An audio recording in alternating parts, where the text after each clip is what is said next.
Hola a todos, soy el profesor Juan Carlos Molina y lo primero que deseo es pedirles disculpas por no haberme comunicado antes. Sí lo hicimos a través del aula virtual, mandándoles las instrucciones básicas para ir estudiando para el primer cuatrimestre. Ahí está claramente especificado el programa, el cronograma, la guía de trabajos prácticos, la bibliografía obligatoria y de consulta para cada unidad que tiene el programa, la van a encontrar en el programa. Y bueno, se está haciendo todo bajo situaciones sumamente adversas. Encima se sumó un problema mío de salud que me ha mantenido bastante tiempo y que me obligó a mudarme de mi casa y estar ahora en otra casa. En la carta que les envié a todos los alumnos de la Facultad de Psicología, incluso ustedes, aparte de las instrucciones básicas, les trato de hacer llegar un mensaje positivo.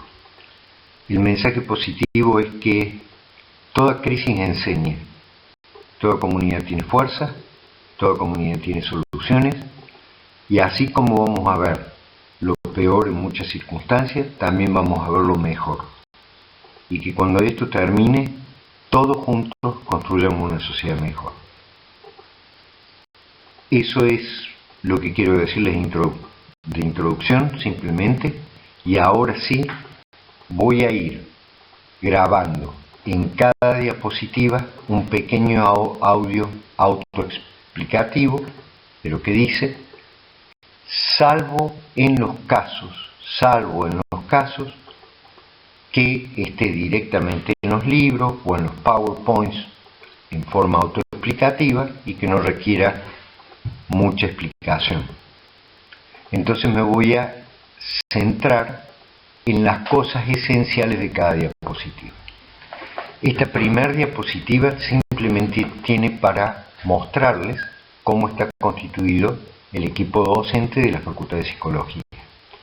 Yo soy el profesor titular, Juan Carlos Molina. El profesor adjunto que tenemos es el doctor Carlos Arias Gandío. Y tenemos los siguientes profesores asistentes: Andrea Godino, Carolina Fabio, Roque Ferrer, Fernando Luna, Samantha March, Sebastián Miranda. Son todas personas excelentes. Todas son personas sumamente capacitadas que van a ayudar a través del aula virtual, van a ayudar a través de los prácticos, van a ayudar en la forma que se pueda a nivel tutorial. Confíen en ellos, todos están por concurso, es un orgullo para la cátedra eso, y simplemente ese es el mensaje que les quiero dejar en la diapositiva 1. En el primer capítulo del Pinel se van a encontrar con la tabla que muestra esta diapositiva. Básicamente lo que ustedes están viendo son los premios Nobel de Fisiología y Medicina que han correspondido a las neurociencias, fundamentalmente desde el último siglo hasta el siglo presente. Para darles una idea de la importancia que han tenido las neurociencias en el desarrollo de la psicología, de la fisiología, de la biomedicina en general, de las ciencias químicas, de las ciencias biológicas, obviamente, les doy una idea. De todos los premios Nobel entregados en fisiología y medicina, más del 20% pertenecen al área de las neurociencias. Veamos solamente algunos ejemplos. Si ustedes se remiten al primer premio Nobel directamente en neurociencia, es de 1906, de Golgi y también Ramón y Cajal. Sus descubrimientos fueron sencillamente espectaculares.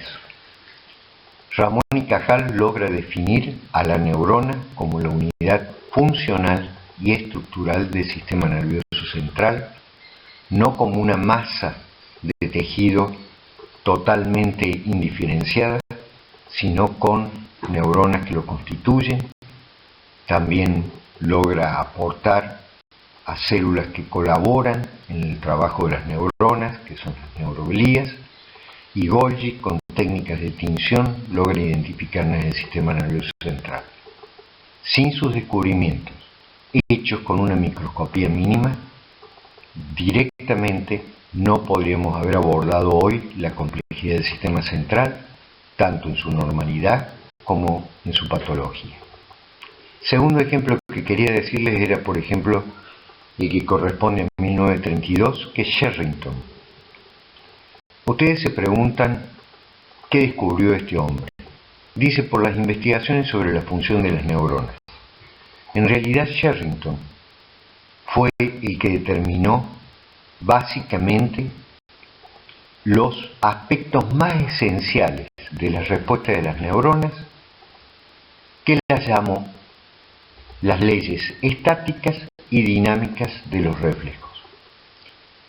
O sea, cómo depende de la cantidad de estímulo que reciben las neuronas, qué cantidad de estímulos le llegan, cómo, de acuerdo a la experiencia con los estímulos, va modificando su respuesta.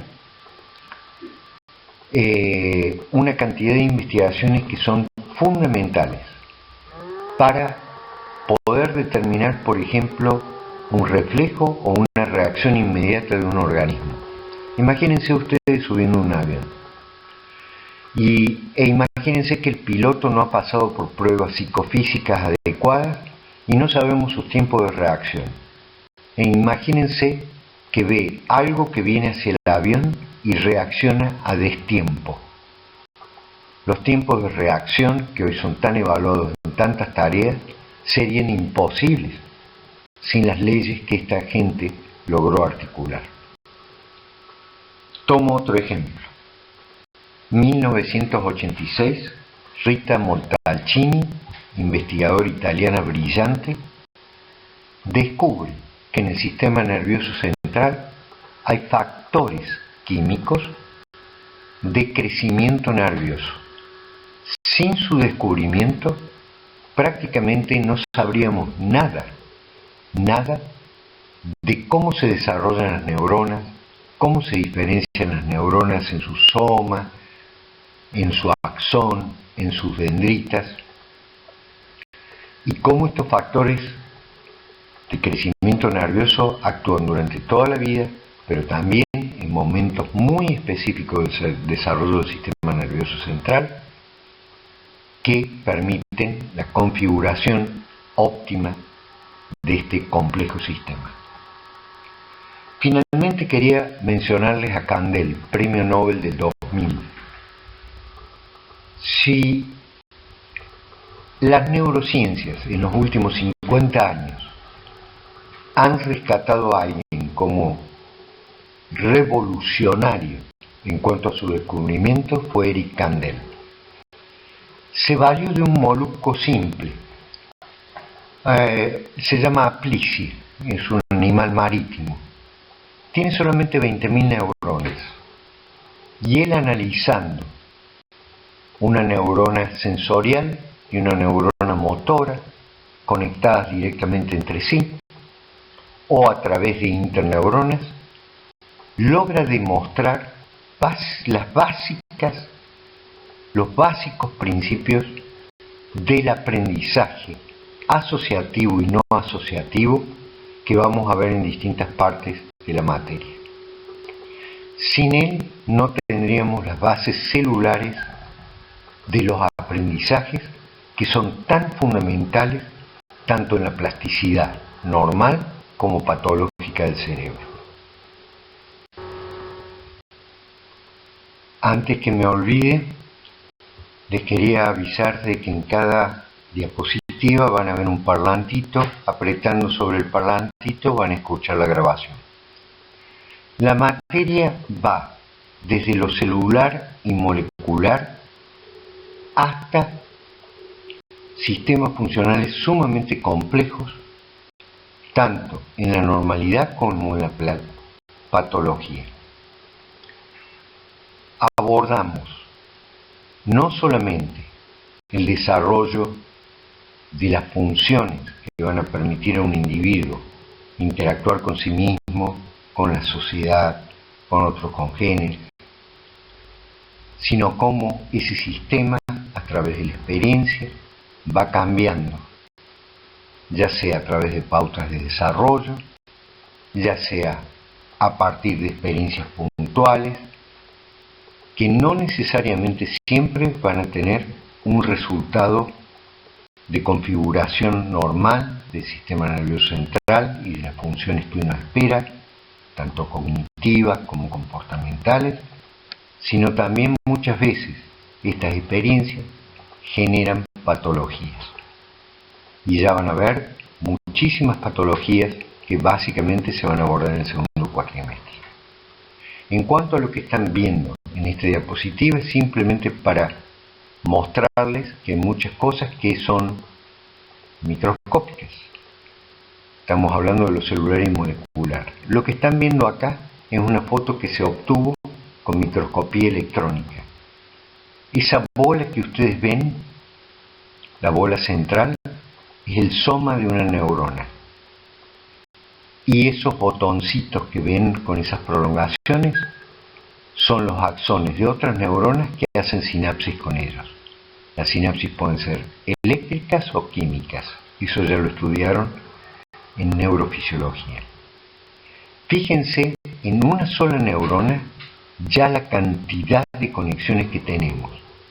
Multipliquen eso por los millones y millones de neuronas que están conectadas entre sí en el sistema nervioso central. Eso nos habla de la complejidad de este órgano y de la complejidad que subyacen a los aspectos patológicos y normales. Siguiendo en el plano celular, les quería mostrar este ejemplo.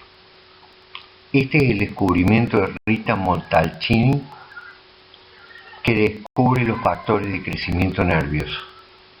Lo que ustedes están viendo es como un sol. El centro del sol es el soma de una neurona, el cuerpo de una neurona. Pero fíjense la cantidad de rayos que tiene. ¿Saben qué son esos? Son todos axones. ¿Saben por qué tiene tantos axones? Porque esa neurona, en un momento crítico del desarrollo, fue bañada con factor de crecimiento nervioso. Fíjese lo que esto produjo en términos de la ramificación axónica, cuando normalmente esta neurona no tendría posiblemente más de un axón.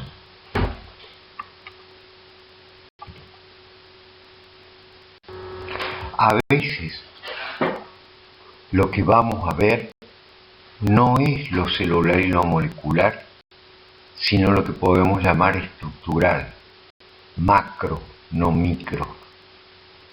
Esto es para mostrarles dos ejemplos. Lo que están viendo arriba es la foto de un bebé cuya mamá consumió demasiado alcohol durante el embarazo. Este bebé, desgraciadamente, es discapacitado intelectual y tiene una serie de anomalías faciales que son fácilmente observables incluso al compararse con una ratita en el mismo experimento. La foto de la izquierda de la ratita es una ratita que también fue expuesta a demasiado alcohol durante el embarazo. Como ustedes van a ver, tiene los ojitos pequeños, tiene la frente pequeña, la nariz no está bien formada, el tabique de la nariz, y un pliegue que hay entre la naricita y los labios, que se llama filtrum, es deficiente, no se forma. Estos bebés, desgraciadamente, no se recuperan del todo. Algunas funciones sí se pueden recuperar. La ratita que está en el cuadro de la derecha es una ratita normal.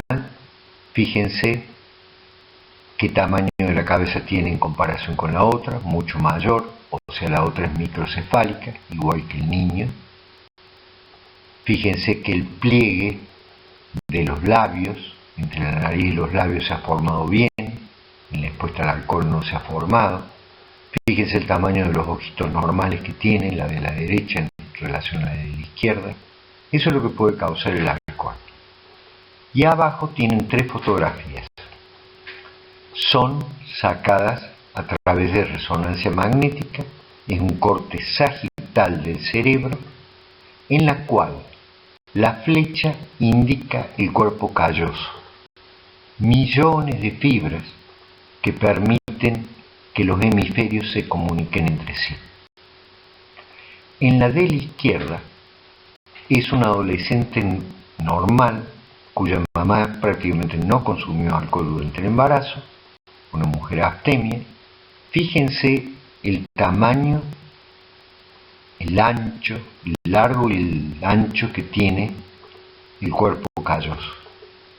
El del medio es un chiquito que se llama espectro de desórdenes fetales del alcohol. La madre sí consumió alcohol, no produjo tanto daño como el que se ve arriba, con tantas anomalías faciales, con tanta discapacidad intelectual, pero fíjense ya cómo esta unión entre los dos hemisferios es significativamente más chiquita. La tercera fotografía de esta resonancia, lo que están viendo es un niño expuesto a altísimas cantidades de alcohol durante el embarazo. Fíjense la flecha blanca, lo que indica prácticamente no existe el cuerpo calloso. Es como como dos hemisferios que están escindidos, separados entre sí. Eso también lo vamos a ver, y esto es de una perspectiva, por supuesto, estructural. Ya les adjunté un escrito mío, una conferencia mía en YouTube, en realidad, que explica todo este síndrome. Dura 1 hora y media y van a comprender todos los efectos de una droga sobre el desarrollo. Se los adjunté porque es una bibliografía audiovisual, obviamente, que les va a ayudar a comprender cómo se puede alterar un organismo a través de un agente externo.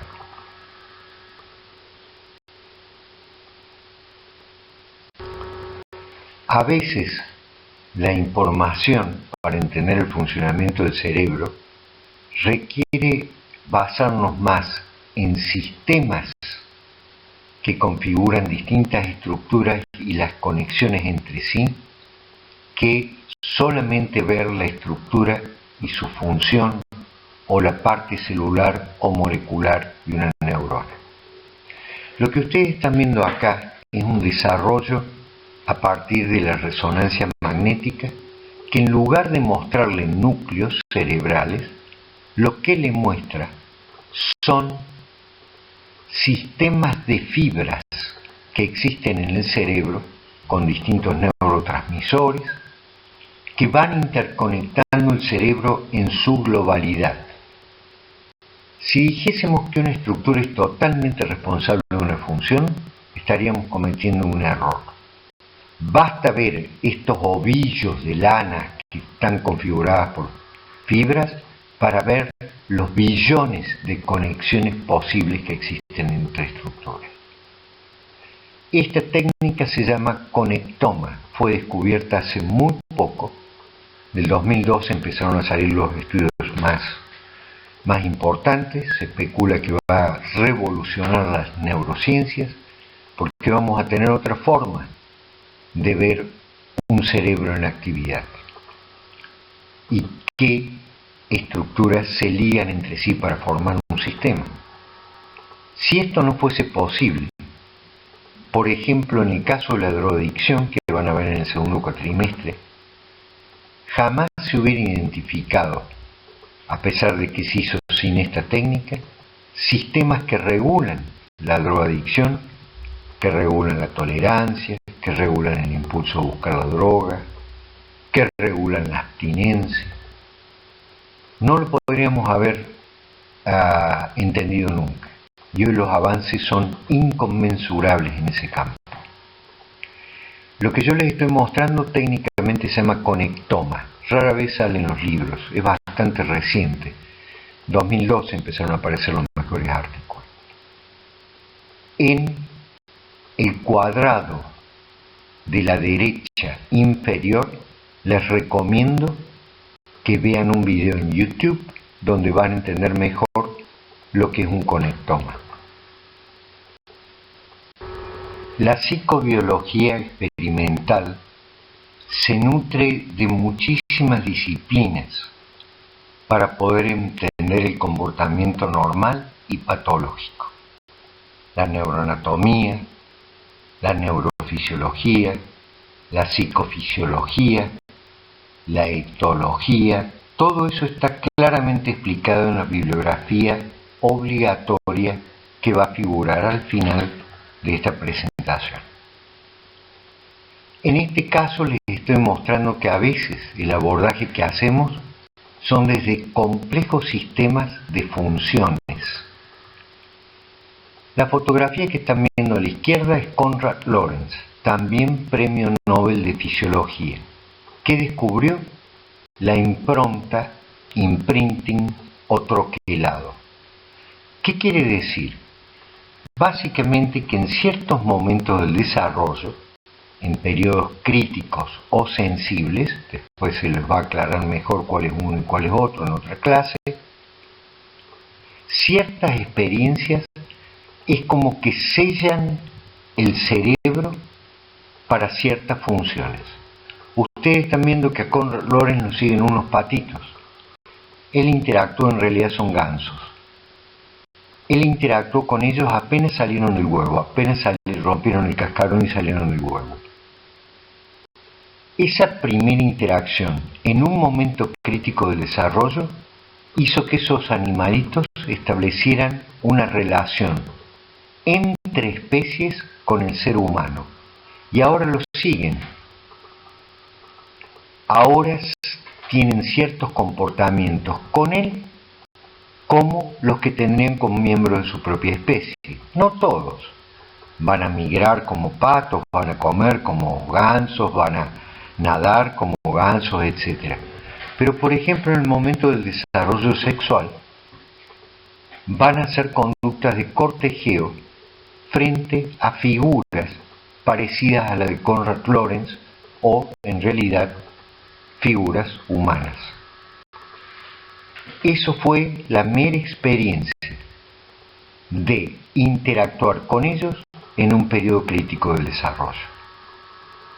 A la derecha van a ver la importancia que tiene la interacción entre dos organismos, un sistema funcional que es la díada madre-hijo.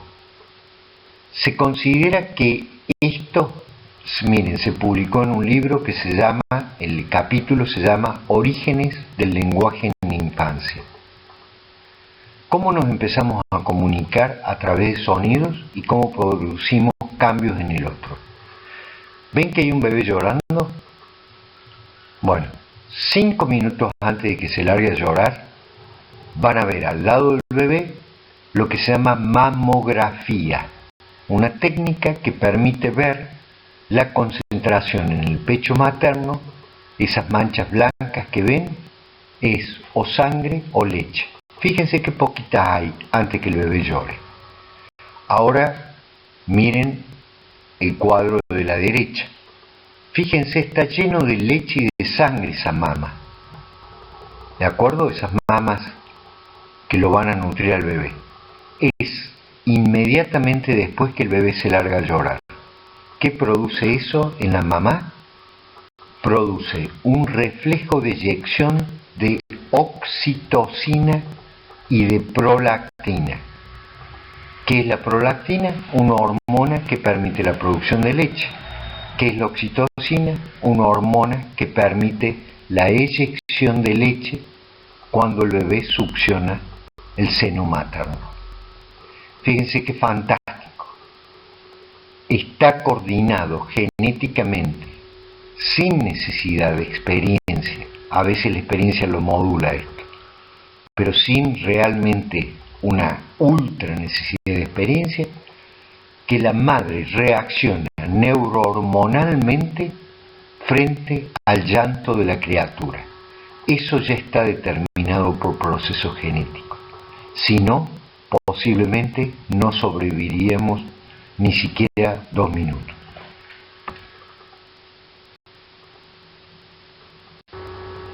En esta y en las próximas 2 diapositivas les quiero mostrar un ejemplo que seguramente no van a encontrar en libros en español, que ilustra la importancia de entender funciones normales en la psicobiología y a veces los resultados inesperados que tiene investigación que parece básica, que parece irrelevante y sin embargo repercute profundamente en la vida del ser humano y de la sociedad en general. Lo que están viendo en esta primera diapositiva es un experimento muy viejo. Se publicó en 1968.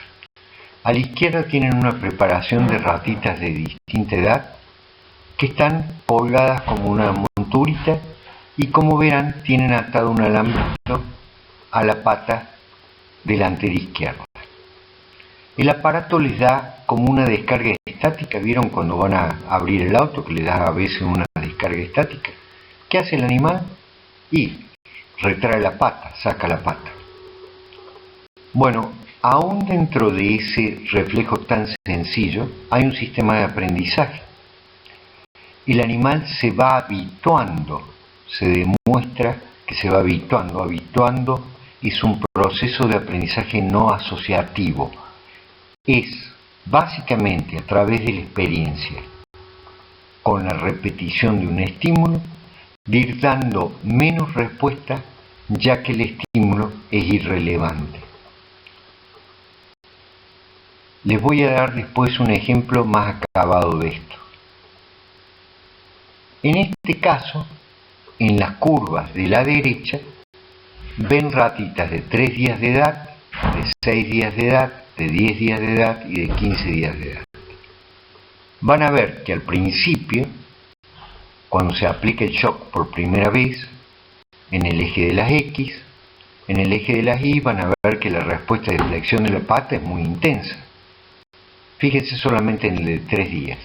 A medida que se va repitiendo el shock, de acuerdo, cada vez la respuesta es menor. Bueno, uno diría, a lo mejor es que simplemente se fatigó el organismo, o a lo mejor que se adaptaron los receptores sensoriales y ya no siente nada. Bueno, sigan esa curva de los 3 días y fíjense que al ensayo 16, está marcado 1, 4, 8, 12, 16, lo que hacen es le cambian la intensidad del shock. O sea, un estímulo nuevo. Fíjense cómo se recupera la respuesta. Si hubiera fatiga motora o hubiera adaptación del receptor, del dolor, no podría ocurrir esto. Y luego, fíjense cómo la curva rápidamente se habitúa de nuevo. Esto ocurre en todas las edades. Ocurre prácticamente desde el comienzo de la vida fetal. Empieza a ocurrir muy temprano. Imagínense ustedes si le tendríamos que prestar atención a todos los estímulos. Prácticamente nos moriríamos de fatiga. Nuestro cuerpo no podría responder. Entonces tenemos que tener un mecanismo de aprendizaje por el cual filtramos lo relevante de lo irrelevante y solamente damos respuesta a lo relevante. Si la estimulación que estamos recibiendo es irrelevante, dejamos de dar respuesta. Por ejemplo, ustedes cuando están en el aula, ojalá Dios quisiera que pudiésemos estar en el aula dando esta clase, al principio lo molestan los ruidos, cómo se mueve el compañero, etc. Pero a medida que va pasando la clase, por más que persistan esos estímulos, la atención de ustedes está más focalizada en la clase que todo lo que está ocurriendo alrededor, las luces, el calor, los movimientos, etc.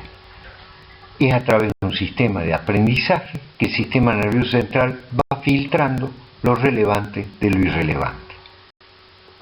Veamos qué importancia tiene esto en la aplicación a fetos que tienen problemas. Lo van a ver en la próxima diapositiva.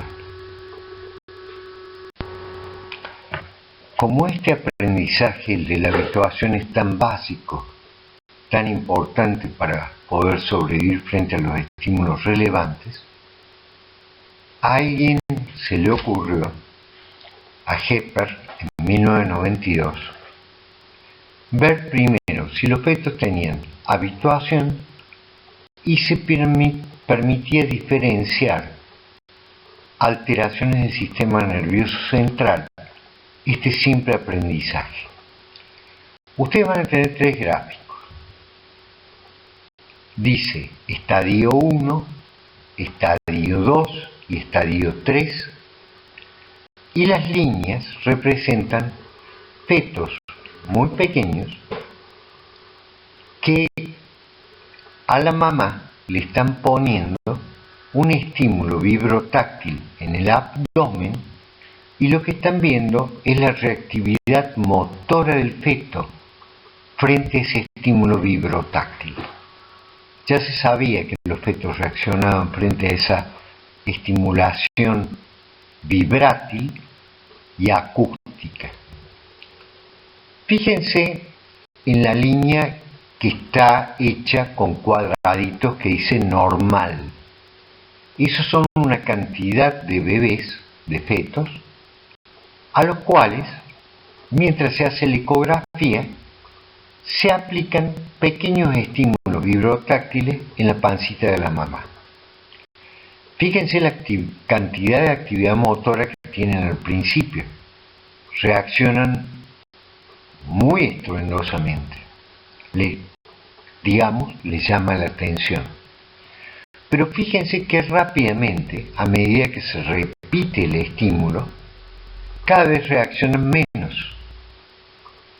Eso en el estadio 1. E inmediatamente, si se fijan en el eje de las X, el de abajo, ya prácticamente al ensayo 12 ya no dan respuesta a ese estímulo.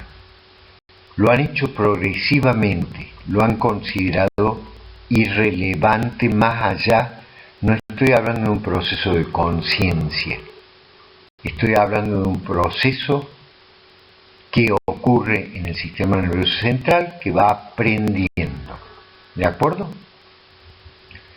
Ahora, fíjense en los mismos bebés en el estadio 2, el cuadrito del medio. Ahora se les aplica un estímulo de mayor intensidad. Fíjense que vuelven a responder, o sea, se deshabitúan. ¿Qué quiere decir eso? Que no estaban ni fatigados, ni habían dejado de sentir la parte vibrotáctil. O sea, la parte sensorial estaba intacta. Y fíjense cómo nuevamente, frente a ese nuevo estímulo, se habitúan rápido. ¿De acuerdo? En este caso, ya el ensayo 10, ya se habituaron totalmente, dejaron de responder. En el estadio 3, el tercer cuadradito que van a ver a la derecha, fíjense en los mismos fetos normales. Seguimos con los fetos normales. Volvemos a la estimulación original a la que se habían habituado en el cuadradito de la izquierda. Fíjense ya que bajo que empiezan, hay memoria de ese estímulo. Hay memoria, por lo tanto ya es irrelevante. Empiezan bien bajo. Y ya al ensayo 6 se habituaron totalmente. ¿De acuerdo? Eso es lo que hacen los fetos normales. Ahora, inesperadamente, en la muestra que testaron, había 2 chiquitos que por diagnóstico genético tenían síndrome de Down. Síndrome de Down. El síndrome de Down se puede diagnosticar genéticamente a través del análisis de las células de líquido amniótico. ¿De acuerdo? Bueno, ellos tenían 2 bebés con síndrome de Down. Fíjense el circulito blanco que se llama feto A. Feto A. Vayan al primer cuadradito y van a ver que su proceso de habituación en relación a los bebés normales es más lento, pero ocurre. En el cuadradito 2, cuando le cambian la estimulación, recuperan la respuesta y nuevamente vuelven a habituarse. O sea, lo hacen menos que los normales, les lleva más tiempo, pero más o menos siguen la misma curva. ¿De acuerdo? Ahora tenemos un feto B. Es el circulito negro. Fíjense, nunca se habituó en el estadio 1, primer cuadradito de la izquierda. Le cambiaron el estímulo, nunca se habituó a un estímulo más intenso. Fíjense en el tercer cuadradito, nunca se habituó cuando volvieron al primer estímulo. Cuando nacieron, el feto A tenía un síndrome de Down moderado o leve, el feto B tenía un síndrome grave. Fíjense, la genética permitió determinar que los dos eran Down, pero estos estudios diagnósticos permitieron determinar de que uno iba a ser leve y el otro iba a ser grave. Esto se está empleando en pruebas neurológicas para bebés para tratar de detectar temprano anomalías del sistema nervioso central y tratar de instrumentar tratamientos que las mejoren. Miren cómo un aprendizaje tan simple también tiene efectos sobre la esfera sexual humana. Esto se descubrió originalmente en animales de laboratorio, pero luego se encontró que en el ser humano ocurría lo mismo. Está claramente explicado en el primer capítulo de Pinel. Yo se los voy a abreviar bastante. El matrimonio que tiene a la izquierda era el presidente Coolidge, era norteamericano y la mujer era su esposa. Visitaban una granja agrícola donde se producían pollos, entre otras cosas. El dueño de la granja caminaba con la señora Coolidge y le muestra un gallo que era el orgullo de la granja y le dice: este gallo es nuestro mejor reproductor. La señora Coolidge le pregunta: ¿siempre copula cuando le ponen una gallina? Y el dueño de la granja le dice: sí, siempre. El presidente Coolidge, que no era ningún tonto, le pregunta: ¿pero siempre es la misma gallina? No, dice, son gallinas distintas. Bueno, dígale eso a la señora Coolidge. Lo que quería decir es que en el plano sexual uno también se habitúa. El gráfico que ustedes tienen está bien explicado en el Pinel y es la habituación, en este caso de una hembra, cuando va copulando con un macho distinto a el mismo macho. El macho distinto se ve en las barras de la izquierda, macho 3 en relación al macho 1 y 2, y el macho igual se ve en la barra de la derecha, macho 1 la primera vez con respecto a macho 2 la segunda vez. En la sexología humana también tenemos ese fenómeno, habituación sexual. Por eso muchas veces, cuando no hay daños físicos, cuando no hay alteraciones fisiológicas, la recomendación del sexólogo especialista es que la pareja pruebe nuevas posiciones, pruebe distraerse, hacer otras cosas, hacerlo en otros lugares, tener relación sexual que deshabitúe, porque si no, el acto sexual también se va habituando, la motivación hacia el acto sexual va decayendo.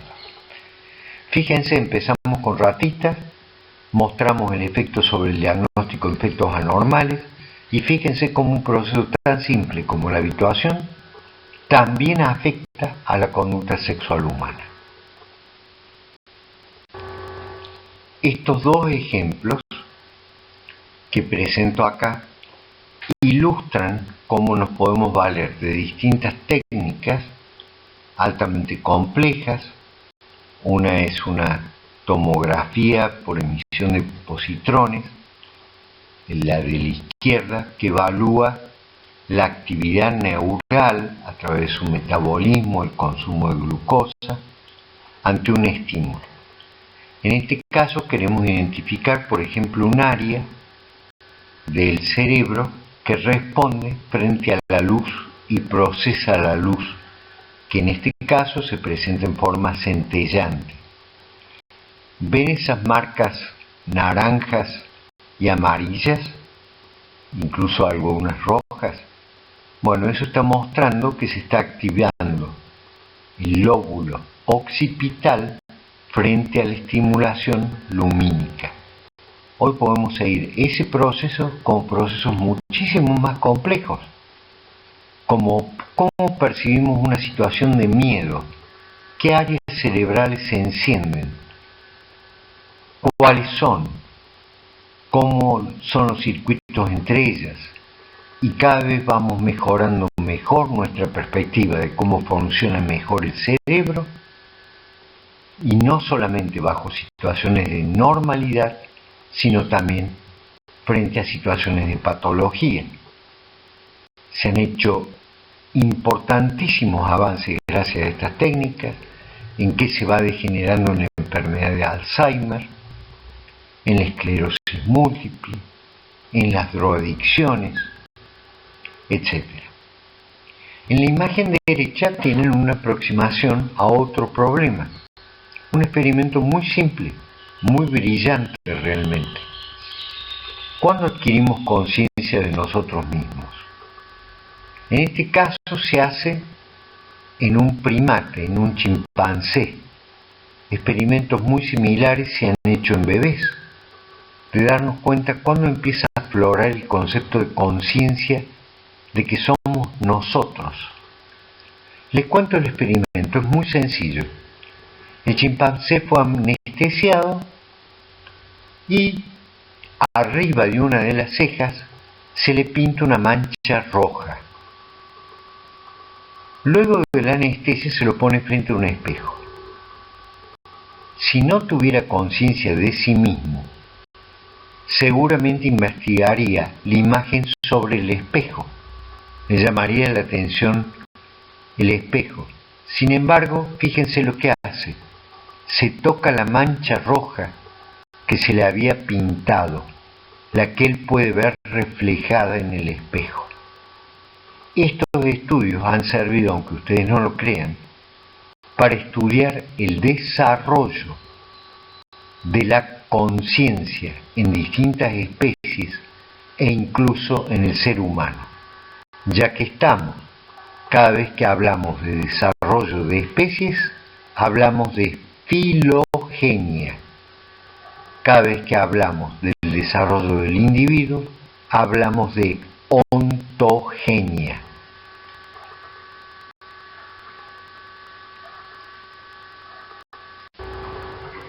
Incluyo esta diapositiva por una simple razón. Es para mostrarles un caso donde en la cátedra hubo 1000 inscriptos, este año son muchísimos más, son 1600, la población de estudiantes de psicología crece año a año, pero sirve para ilustrar más o menos el rendimiento que se puede esperar, haciendo las cosas bien. Como van a ver, de los aproximadamente 1000 estudiantes, casi un 40% o no estudia los prácticos, no va a clases, no lee estos PowerPoints, no estudia la bibliografía obligatoria, etc. Obviamente esos alumnos quedan libres, por eso no los incluyo en esta lista. Son aproximadamente los que quedan, de 1000 quedan 600. O sea, de 1600 quedarán 1000 que por lo menos rindieron los parciales. Solamente me baso en los que rindieron parciales. Entonces les muestro en barras cuántos quedaron regulares, cuántos quedaron promocionales y cuántos quedaron libres. Tanto en términos absolutos, cantidad total de alumnos, como porcentual, el porcentaje que quedó. Como van a ver, haciendo los pasos básicos de la materia, se puede regularizar perfectamente o promocionar perfectamente. Sabemos por las instrucciones que les dimos que a los promocionales, si se instaura esto después de esta crisis, le vamos a dar indicaciones de qué hacer, pero en general el rendimiento puede ser bastante óptimo. La mayoría puede regularizar o promocionar. Eso lo vemos en los exámenes finales. ¿Cuándo tienen el mejor rendimiento? Primero, cuando ven lo teórico. En este caso, dada la crisis, lo teórico está en toda la bibliografía obligatoria que le dimos en el programa. De nuevo, fíjense en las instrucciones que les dimos para estudiar. Hemos visto que la guía de trabajos prácticos, practicar con la guía de trabajos prácticos, aumenta muchísimo el rendimiento, no se imaginan cuánto. Van a tener los PowerPoints de los teóricos y ya los profesores asistentes van a ir cargando cada clase práctica para que la tengan a disposición. Llegarán por distintos medios en función de las posibilidades informáticas que tengamos cada uno, pero lo van a tener. Por ejemplo, este es un caso, es un PowerPoint que acompaña a la unidad 1 y ayuda a explicar algunas cosas.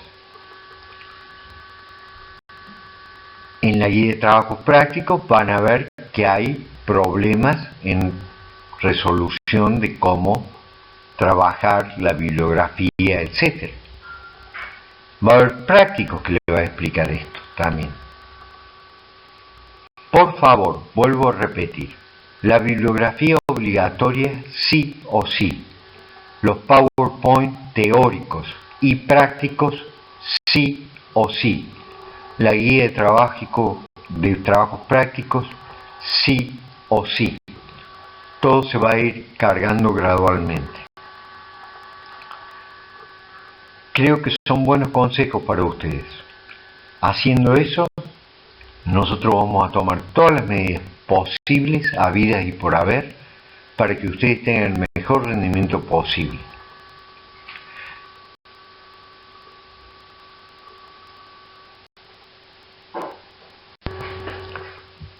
Esta diapositiva no es específica a la materia, pero sí marca parte de la filosofía de nuestra asignatura. Se las voy a contestar brevemente a cada uno. El porqué de su formación general y específica en estas materias. La más general es un aspecto ético que concierne a la sociedad. Estamos en una universidad sustentada por el pueblo y la responsabilidad es tanto de los docentes como de los alumnos, como de los administrativos, para generar el mejor conocimiento posible para el pueblo que hace el esfuerzo de sustentarlo. La segunda es la realidad argentina. Tenemos la mayor densidad mundial de psicólogos en el mundo. Eso va junto a la tercera. Esa mayor densidad no implica diversificación real de nuestra profesión, de nuestros alcances, de nuestra posibilidad de ayuda. Hay una hiperconcentración en el área clínica urbana, casi 92% de los psicólogos argentinos trabajan en las grandes ciudades, Buenos Aires, conurbano, Rosario, Córdoba, Santa Fe, Tucumán. Prácticamente no le proveemos nada al área rural argentina o a los lugares pequeños, las ciudades pequeñas.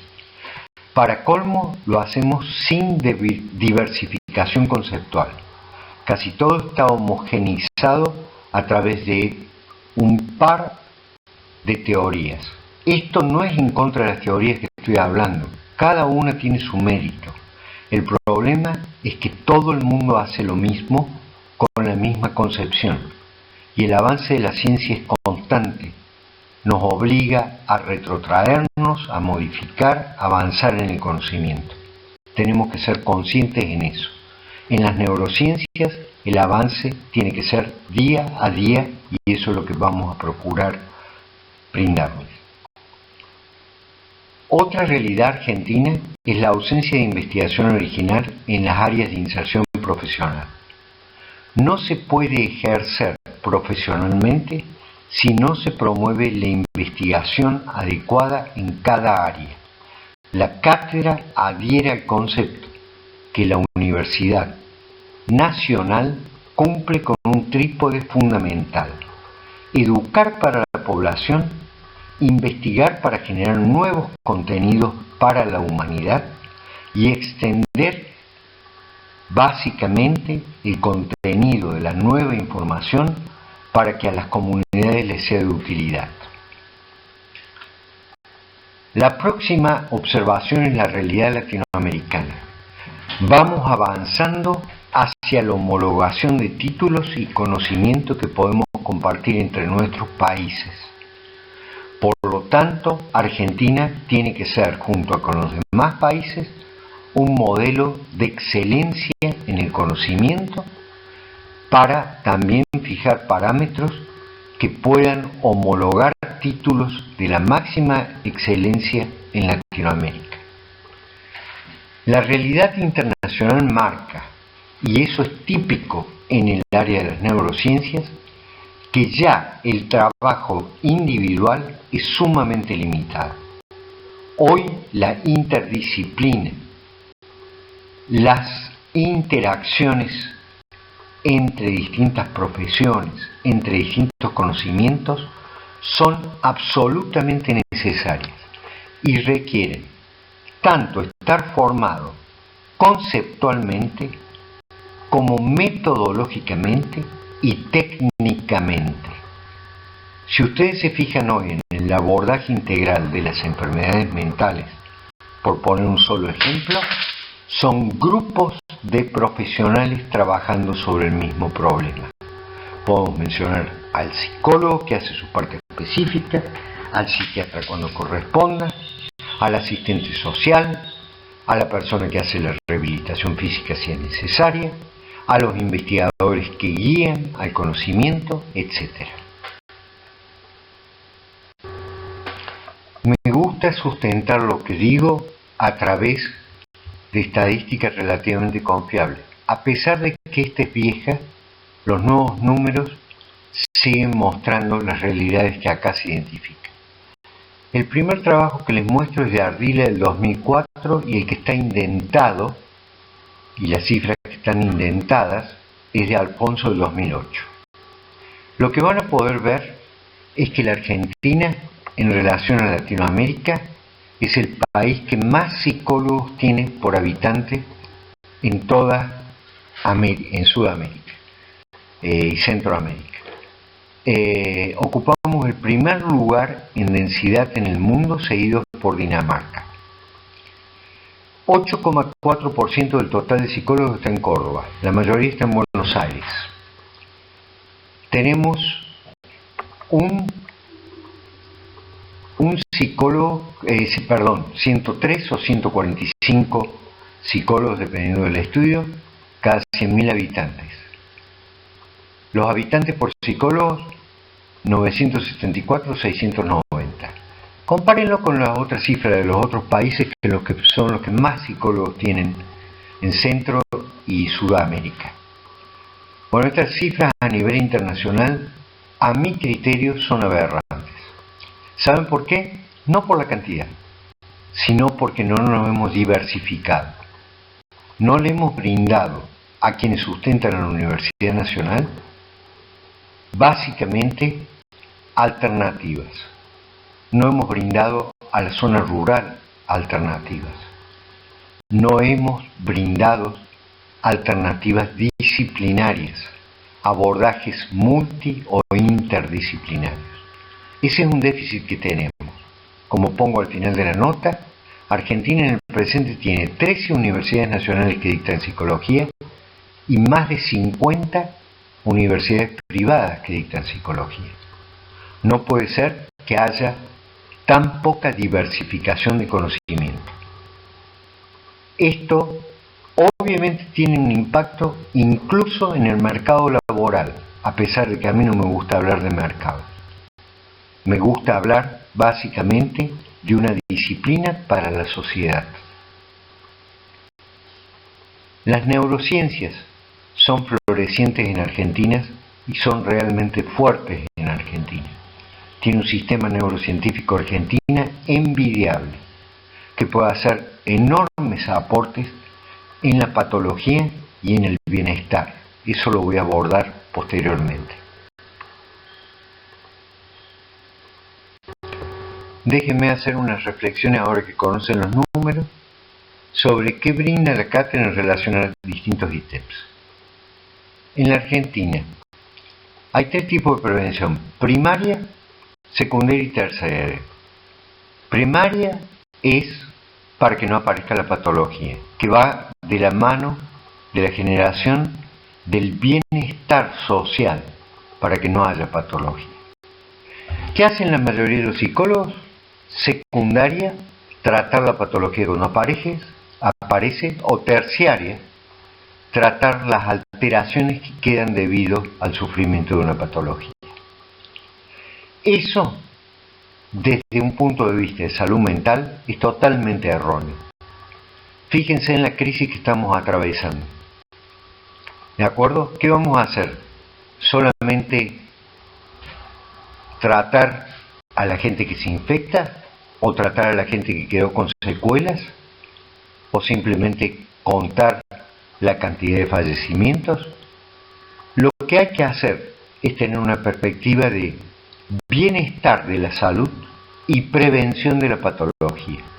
En ese sentido, la Carta de Apóstol aporta muchísimo, porque les enseña cómo se desarrolla el individuo, cómo adquiere comportamientos, cogniciones, funciones normales que luego lo ayudan a sobrevivir en el mundo, pero no a sobrevivir simplemente viviendo, sino viviendo mejor y no sufriendo patologías.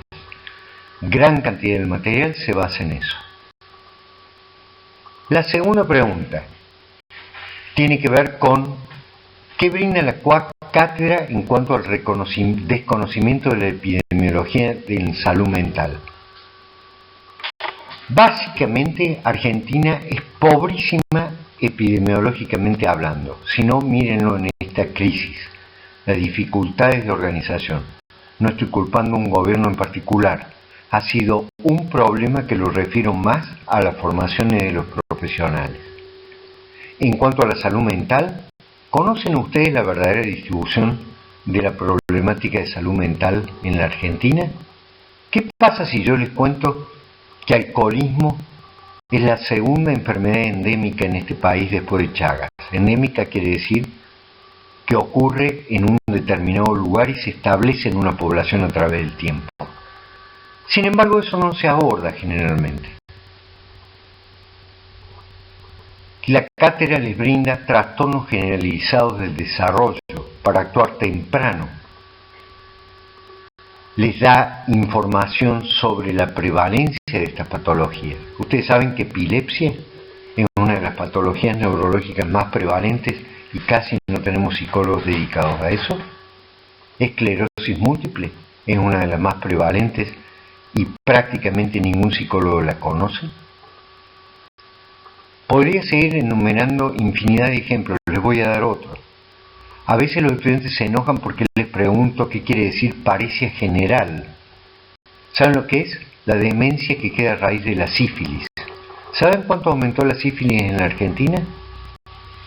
En el último gobierno aumentó exponencialmente. ¿Saben por qué? Porque no hay epidemiología ni prevención. Eso también intenta brindar la cátedra. Los trastornos generalizados del desarrollo a los que hacía alusión son innumerables. ¿Quiénes los dictan? ¿Se dictan en la parte psicopatológica, en psicología clínica? No se dictan. Sin embargo, no son parte que afecta a nuestra población y a lo mejor a nuestra población más débil. Bueno, eso también brinda la cátedra. La ausencia de investigación de posgrado, de investigación en posgrado. ¿Cómo puede sobrevivir una disciplina que tiene tanta cantidad de profesionales sin una investigación nacional fuerte que la sustente, que la valide, que la haga confiable, que la haga objetiva? La cátedra, justamente por estar en un plano neurocientífico, la propia palabra lo define. Trabajamos con la verosimilitud científica, siempre proclives al error y la necesidad de hacer investigación para ir mejorando cada vez más el conocimiento. Y básicamente, si ustedes se fijan, todos los miembros de la cátedra, todos los que se han formado bajo nuestras directivas, bajo nuestra supervisión, nuestra tutoría, todos adquieren título de posgrado. ¿Ustedes creen que un título de pregrado, que después no es verificado, ni testeado nunca, ni evaluado nunca por un colegio de psicólogos, es suficiente para ejercer la profesión? Vayan pensando que esta cátedra promueve el posgrado, no solamente en neurociencias, en todas las disciplinas. Y esta cátedra ha formado, junto a sus miembros y junto a miembros de la facultad, el doctorado en psicología, el doctorado en neurociencias, colabora con el doctorado de biología, de ciencias químicas, de medicina. Los queremos a ustedes no como estudiantes solamente de pregrado, los queremos con proyección al posgrado. Paso a la cuarta: ausencia de integración y producción interdisciplinaria. ¿Qué brinda la cátedra? Si se fijan en cómo estamos constituidos, todos venimos de distintas disciplinas, y si no venimos de distintas disciplinas, interactuamos con distintas disciplinas. No consideramos que una sola disciplina tenga la respuesta a todo. Ya les hablé al principio de la necesidad de configurar neurofisiología con psicofisiología, con etología, con neuroimágenes, con psicología cognitiva, psicología comportamental, psicología sistémica, y hasta les brindo otras alternativas. ¿Ustedes se creen que la neurociencia trabaja ajena a la psicología jurídica o a la psicología clínica? Van a haber múltiples ejemplos de que no es así. O sea, la parte indisciplinaria es inherente al conocimiento de esta materia. En cuanto a la parte latinoamericana e internacional, debemos marchar hacia una integración del conocimiento en el área de las neurociencias. ¿Por qué? Porque somos países débiles económicamente. Si no unimos nuestros esfuerzos, no se va a producir el avance. Lo que realiza Brasil en ciertas áreas es fantástico, igual que México, igual que Colombia y algunas áreas argentinas. Esa es la unión de esfuerzos que lleva a una psicología integral y que los habilita a ustedes a servir a la sociedad de origen y a otras sociedades y a la humanidad en general.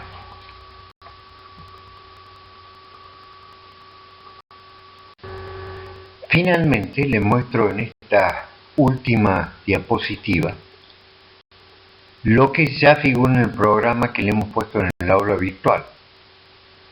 De esta unidad, cuál es la bibliografía obligatoria y la bibliografía de consulta que realmente les recomiendo que consulten. Acuérdense una cosa, ya tienen cargados en el aula virtual todo el programa de la materia con toda la bibliografía obligatoria y de consulta para cada unidad. Es fundamental que le estudien. ¿Qué tienen de material de apoyo? Estas presentaciones PowerPoint u otras presentaciones virtuales, tanto teóricas o prácticas, que se irán sistemáticamente cargando los links en el aula virtual o la forma en que consideremos más conveniente. Va a tener que haber distintas formas, ya que todos tenemos impedimentos para subir las cosas. Los PowerPoints los vamos a tratar de hacer los más autoexplicativos posibles y son obligatorios su estudio. O las clases digitales. Los teóricos están siendo ya programados y desarrollados por los profesores asistentes. E incluso cada profesor asistente, cuando corresponda, les va a hacer recomendaciones para que aprendan más. La guía de trabajos prácticos es fundamental, también cargada en el aula virtual. Son preguntas muy bien realizadas, consensuadas por especialistas que los van a guiar en la temática. Todos respondan esa guía de trabajos prácticos como forma de ejercicios y ya saben que es obligatoria para los libres cuando se presentan a rendir, llevarla completa y finalizada. Para los demás alumnos es fundamental para estudiar no solamente la parte práctica, sino la conjugación teórico-práctica de la materia. No los quiero atiborrar de información. El último mensaje. Perdón, me emociono un ratito. También es lógico bajo estas circunstancias.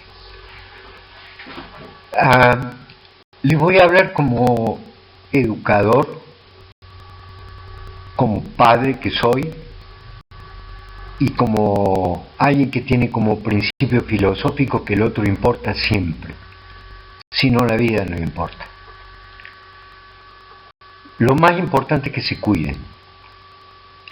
Lo más importante es que no generen estrés social. ¿Somos profesionales o estamos rumbo a hacerlo? Tenemos que ayudar a la comunidad en todo sentido. No los queremos estresar innecesariamente, por eso le proveemos lo esencial y vamos a tomar todas las medidas para que aprendan y sean los mejores profesionales posibles. Vamos a tener déficit y vamos a cometer errores. Nadie estaba preparado para una pandemia internacional, menos bajo las condiciones económicas de Argentina. Cuídense. No duden en cuidar a los que necesitan. Dediquen parte de su tiempo a eso. Velen por el bienestar de su familia, de sus amigos. No dejen sola a la gente. Un llamado, un mensaje, un correo, siempre son buenos. Y hay una prioridad. Tenemos que derrotar esta pandemia. Después construiremos una sociedad mejor. Pero no es necesariamente después, es durante. Aprendemos que la solidaridad también es parte del espíritu humano.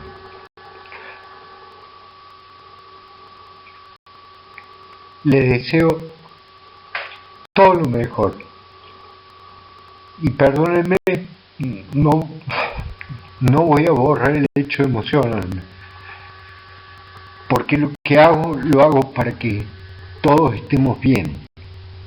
Toda nuestra cátedra esté bien, ustedes estén bien y la sociedad en la que servimos esté bien.